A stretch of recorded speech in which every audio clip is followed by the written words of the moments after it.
Hello students, this class we will discuss about the measurement and the error in measurement.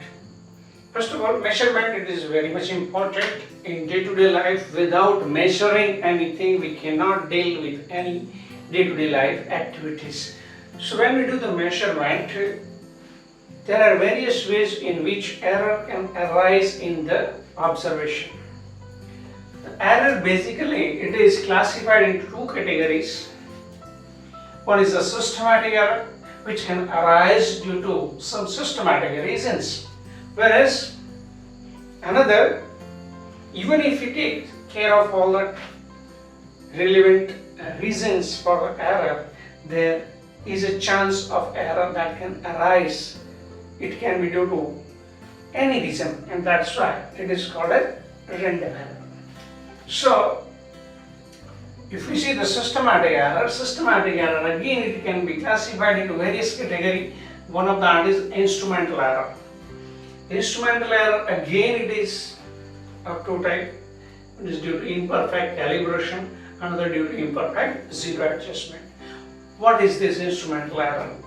Suppose if you are using a scale to measure the length of any object. Okay. Now error due to imperfect calibration. When you are using that scale, maybe with that scale you are taking the measurement accurately, but you are not sure about the calibration which is made on that scale. Maybe the actual length of the division which is marked on that scale may not be exactly same.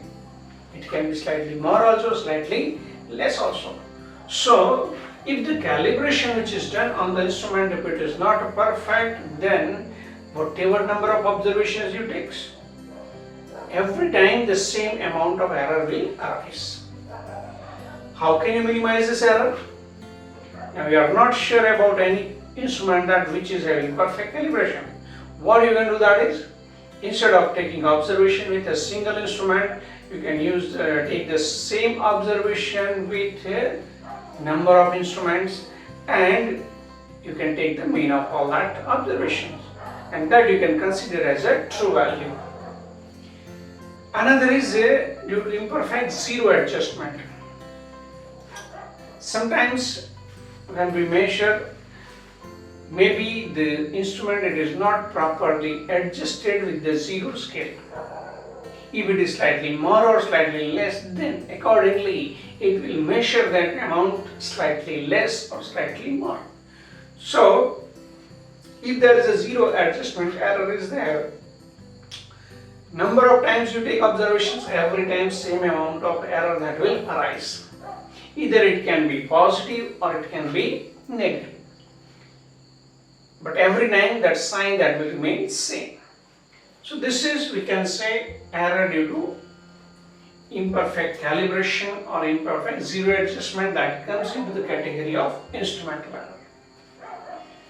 We can minimize this error by one way, that is taking the mean of observations. Another one, that is zero adjustment, that can be checked the instrument before using. If there is any improper zero adjustment is there, you can check that amount, and that amount of error can be subtracted or added into the observed value.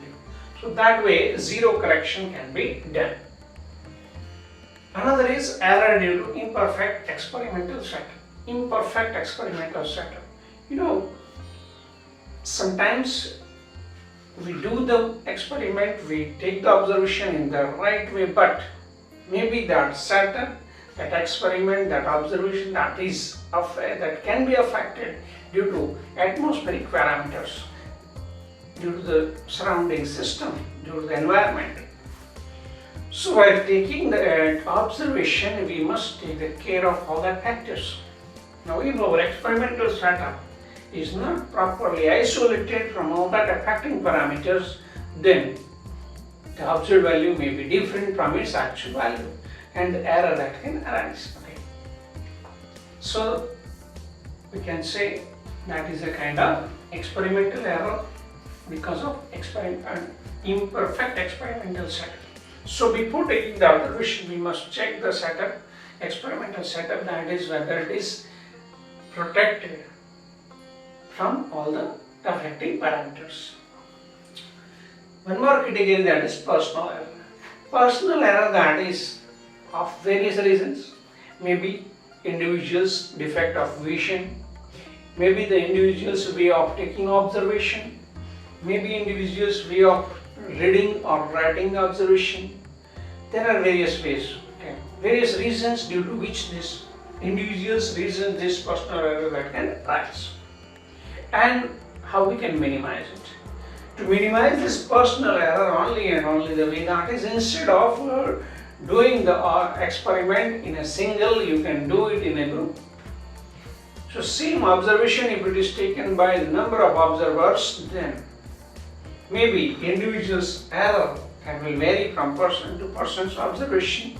What you can do, that is, you don't know which one is the perfection, okay? So what you do, that is, you can take the mean of all that observations, and that mean value, that can be treated as considered as an actual value, okay?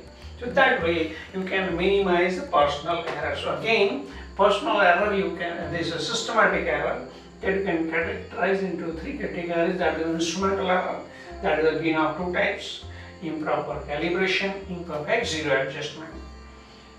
Another is error due to imperfect experimental setup, and one more, that is personal error. These are the various kind of systematic error. They are called systematic because they arise due to some systematic reasons, and to minimize that, if we know that systematic reason, then we can try to minimize it by taking care of that, okay?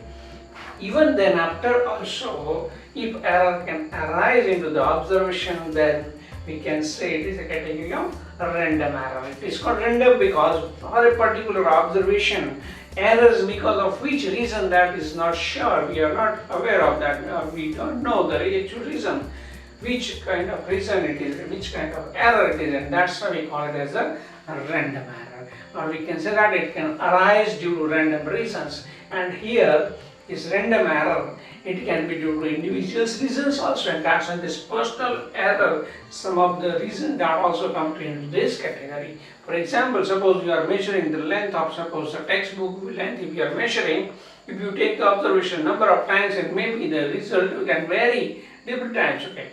So what is the reason? In a particular observation error, because of which reason, that you are not sure. It may be the instrument which is placed to measure, it is not placed properly, maybe the reading which you have taken, that is not taken accurately, maybe the way of taking reading or way of reading or recording, that is whatever may be the reason, okay?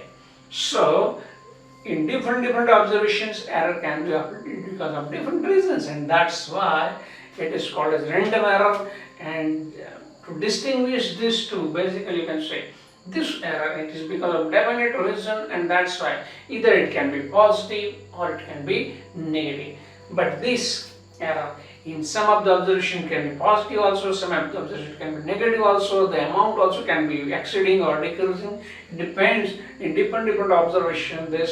In this category of error, the observation can be, or we can say amount of error can be increasing or decreasing, can be positive or negative also, okay? And that's why we can say it as a random error. Now how to minimize this random error?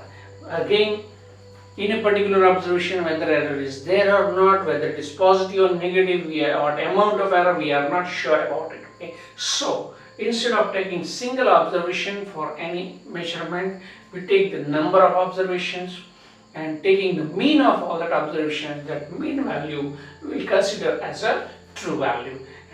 This way,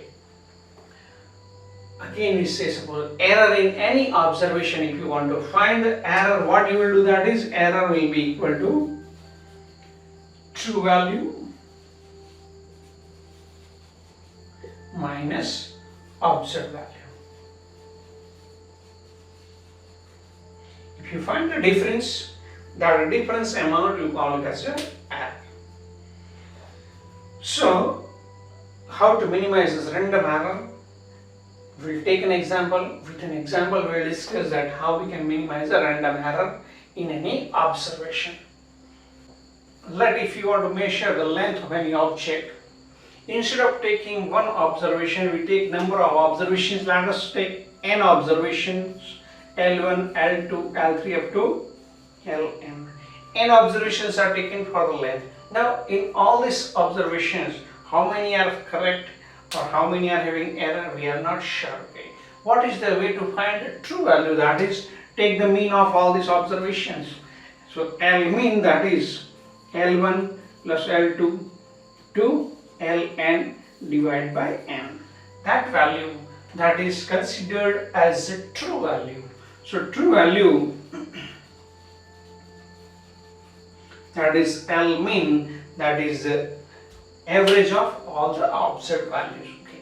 So this way you can obtain the true value. Now you have the true value, you have the observed values. So error in each observation, if you want to find, that is error in observation 1, that is delta L1, that is delta, that is representing the difference between the two values, that is the true value and the observed value. So that is L mean minus L1. Similar error in observation 2, L mean minus L2. Similarly, error in observation n will be L mean minus Ln. So this way you will find the error in each observation. Now in this, some values may be positive, some values may be negative, some values may be 0 also. Means error in each observation can be positive, can be negative, can be 0 also. Now absolute error in each observation. Absolute means you will take only the magnitude of all this delta L1, delta L2, similarly delta Ln. Okay. Means you get, what you are doing, that you are finding only the deviation. Error means it is the deviation of the observed value from its actual value. So amount of deviation which you are finding, that is called as the absolute error in each observation. From this you can also find out the mean absolute error, and to find the mean absolute error, again what you will do, that is you will take the mean of all this. So that is delta L1, similarly delta Ln divided by n. So that will give you the mean absolute error. So you obtain here mean absolute error. Once you get this mean absolute error, you have the true value. If you take the ratio of these two, that will give you the relative error. So another one category, that is relative error, also called as fractional error.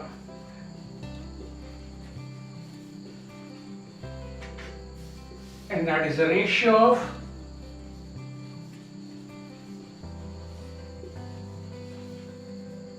mean absolute error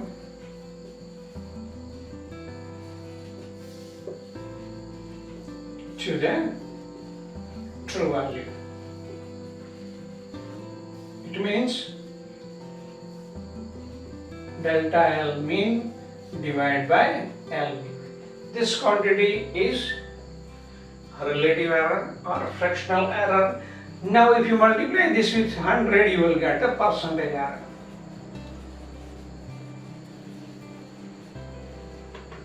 Percentage error, it is relative error multiplied with 100%, and that's why percentage error is equal to, in this case you can write delta L mean divided by L mean into 100%. So this way you can find true value, you can find absolute error in each observation, mean absolute error, and from that relative error and percentage error. This way if you find the error, this is called as error analysis. Next is propagation of error in addition, subtraction, multiplication, division or part. Let us see addition.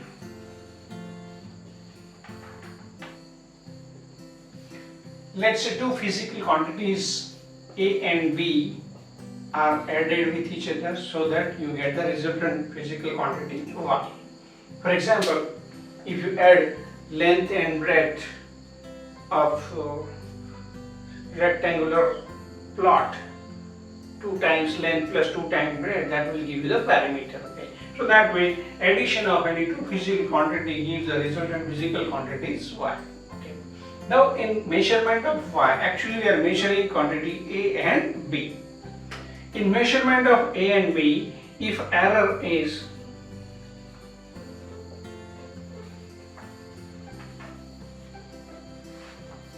plus or minus delta A and plus or minus delta B respectively, then error in y, you can write plus or minus delta y plus or minus delta y can be written as A plus or minus delta A plus B plus or minus delta B.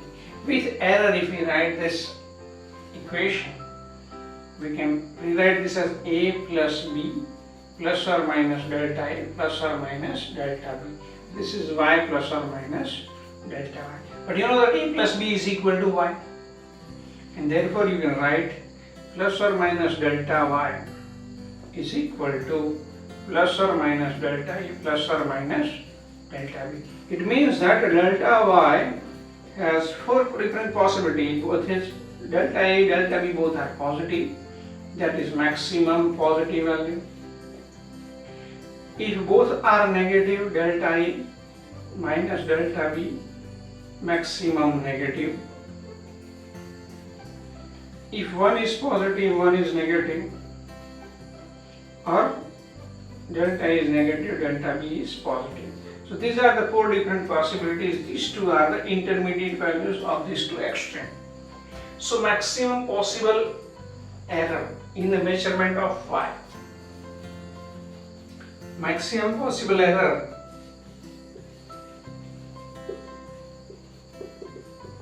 plus, it can be plus or minus, that is equal to plus or minus, we can write delta A plus delta B. Means both are positive, it is positive, both are negative, that it is negative. Ultimately, the maximum possible error in the measurement of y can be error in measurement A plus error in measurement B. For example, if resistance R1, let's say it is equal to 100 ohm, in the measurement of this, let the error is of 1 ohm. Another resistor that is of value 200 ohm, in the measurement of this, let's say error can be of 2 ohm. Then if these two are connected in series, series resistance, you know that it is written as R1 plus R2. So series resistance, when you get 100 plus 200, it is 300. In this maximum possible error, what it can be? So that is delta R1. Here delta R1 is 1 ohm, delta R2 is 2 ohm. Okay, it is plus or minus, and therefore delta Rs, that is plus or minus delta R1 plus delta R2, that is 2 plus 1, 3 ohm, and that's why you will write the answer as Rs is equal to 300 plus or minus 3 ohm.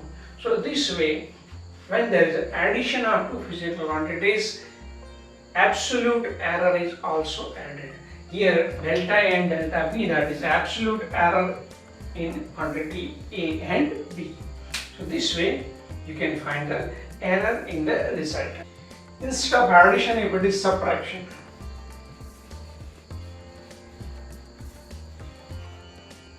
Let's say A and B are subtracted and resultant is 1.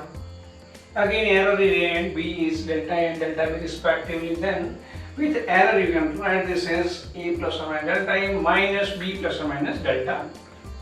So this is A minus B plus or minus delta A minus plus minus, so it will be plus minus or minus plus, whatever you write, that is delta B. You can write as minus plus also, that is same, plus or minus or plus. A minus B is y, so that is eliminated. So delta y, again there are two possibilities, total how many? 4 possibilities. Delta A, delta B, positive, positive, negative, negative, maximum positive, maximum negative. So again maximum possible error in y is delta y plus or minus is equal to plus or minus delta A plus delta B. Remember, the quantities are subtracted but the error is added. Example, let the temperature of two different objects are T1 is equal to, let's say, 200 plus or minus 2 degrees Celsius, and another one is T2 is equal to 100 plus or minus 1 degree Celsius. Then temperature difference delta T.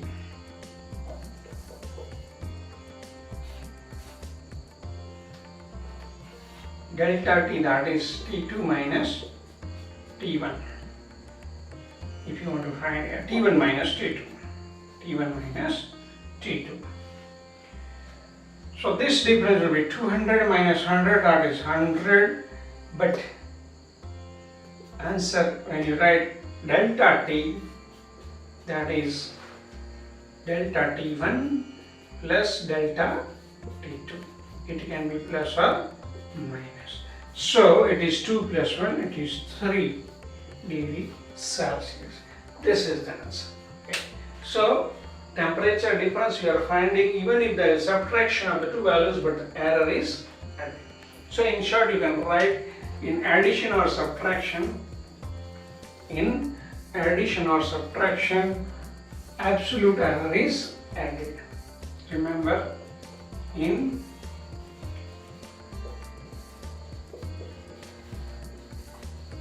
addition or subtraction, absolute error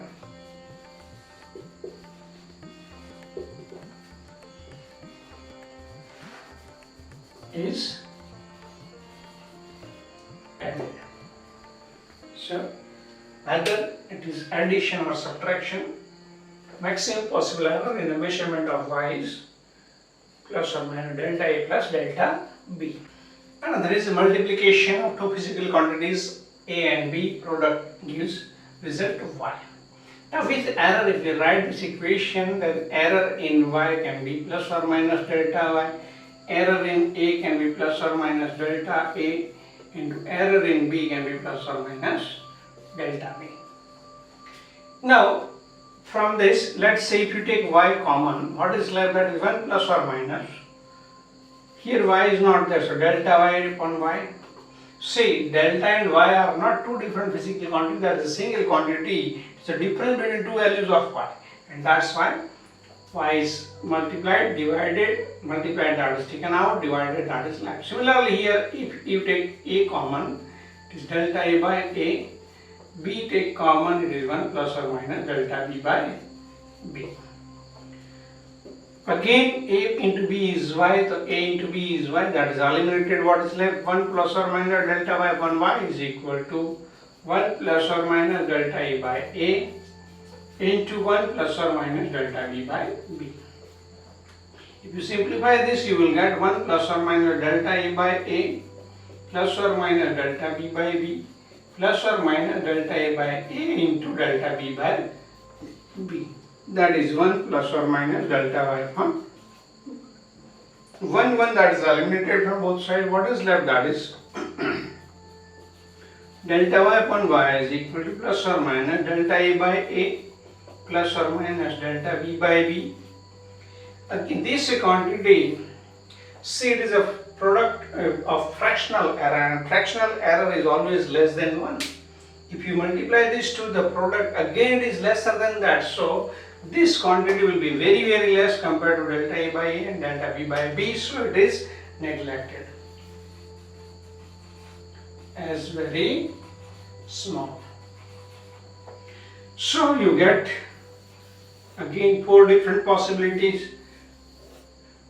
Delta y by y can be equal to both positive, delta A by A plus delta B by B. This is maximum. Positive, both if are negative, minus delta A by A minus delta B by B, that is maximum.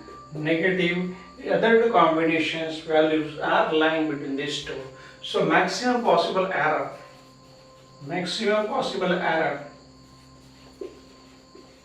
in y is, it is a fractional error. Delta y upon y is equal to plus or minus delta A by A plus delta B by B.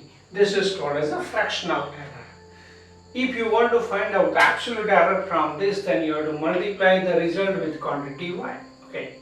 So that way you will get the fractional absolute error. Means delta y, if you want to find, what you have to do, that is delta a by a plus delta b by b into y. Okay. So this way you will get it. Okay. So this is fractional error. This is absolute error. So this way you can do the error calculation when there is a multiplication of two physical quantities. Another is division of two physical quantities. Let y is equal to a by b. Then with error you can write y plus or minus delta y is equal to a plus or minus delta a and b plus or minus delta b. Again, if you take y common, it is 1 plus or minus delta y upon y. A common 1 plus or minus delta a by a. B common 1 plus or minus delta b by. Now y is equal to a by b. Both sides it is eliminated. What is left? That is 1 plus or minus delta y upon y is equal to 1 plus or minus delta a by a. This denominator, if you write into numerator, it is 1 plus delta b by b raised to power minus 1. Now, delta b by b, this quantity is less than 1 because it is a fractional error.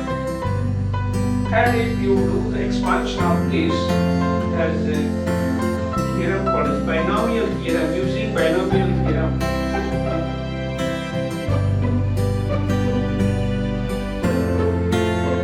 you can expand it. That can be written as 1 plus or minus delta a by a 1 plus into n. Power is minus 1 plus minus plus delta. Binomial theorem, it is represented as 1 plus or minus x raised to n equal to 1 plus or minus n into x. When x is less than, this is for the use of binomial theorem here.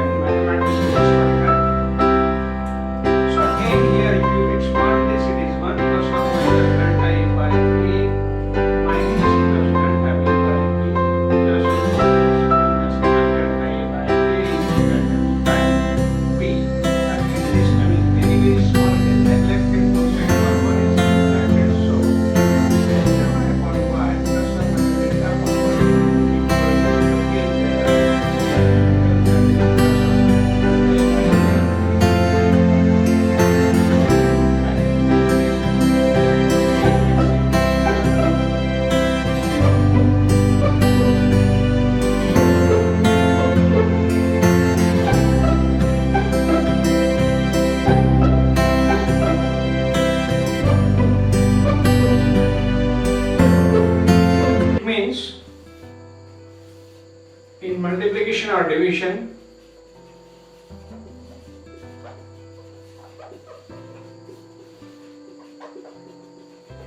maximum possible error, it is added, and that is fractional error.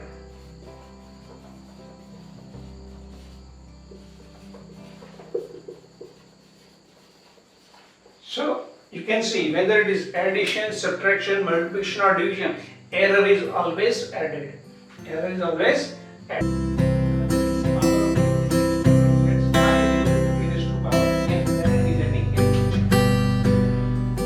You can also add y is equal to a into a n times.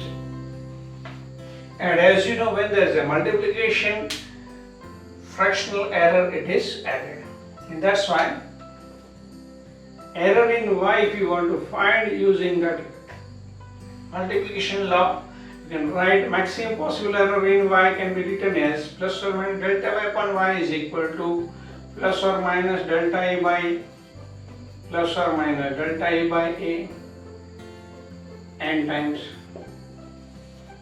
That is nothing but n times delta a by a. So maximum possible error in the calculation of y is n times error in calculation of a. So it is a fractional error multiplied by the factor n. That way you can calculate the error in calculation of y when there is a power.